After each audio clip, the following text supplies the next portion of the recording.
ಕರ್ನಾಟಕದ ಲೋಕಸಭಾ ಸ್ಥಾನಗಳು ಏರಿಕೆ.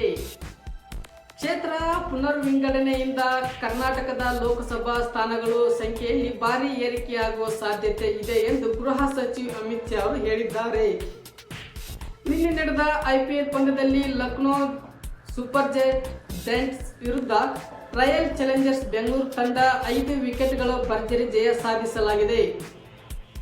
ಮಹಿಳಾ candidates championship Vaishali Bharat grandmaster Vaishali ಸ್ಕ್ರಬ್ಸ್ನಲ್ಲಿ ನಡೆದ ಪೀಟ್ ಮಹಿಳಾ ಕ್ಯಾಂಡಿಡೇಟ್ಸ್ 2026 ಟೂರ್ನಿಯಲ್ಲಿ ಐತಿಹಾಸಿಕ ಜಯ ಸಾಧಿಸಿದ್ದಾರೆ.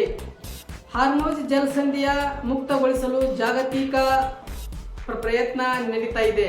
ನೋಡಿ, ಬ್ರಿಟನ್ ಮತ್ತು ಫ್ರಾನ್ಸ್ ನಾಯಕರು ಹಾರ್ಮೋಜ್ ಜಲಸಂಧಿಯನ್ನು ಹಡಗು ಸಂಚಾರಕ್ಕೆ ಮುಕ್ತಗೊಳಿಸುವ ಬಗ್ಗೆ ಚರ್ಚೆ ವರ್ಚುವಲ್ ಶೃಂಗಸಭೆಯಲ್ಲಿ ಮಾತನಾಡಿದ್ದಾರೆ.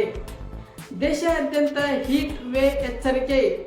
ಇದು ಭಾರತೀಯ ಹವಾಮಾನ ಇಲಾಖೆ IMD ದಕ್ಷಿಣ ಮತ್ತು ಮಧ್ಯ ಭಾರತದ ರಾಜ್ಯಗಳಲ್ಲಿ ಮುಂದಿನ 2 ದಿನಗಳ ಕಾಲ ತೀವ್ರ ಬಿಸಿ ಗಾಳಿ ಇರಲಿದೆ ಎಂದು ಮುನ್ಸೂಚನೆ ನೀಡಿದ್ದಾರೆ.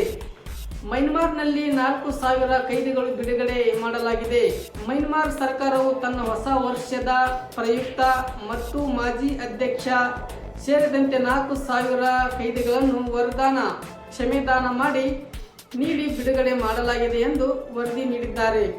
ಬೆಂಗಳೂರಿನಲ್ಲಿ ಜಂಟಿ ಸಂಶೋಧನಾ ನಿಧಿ.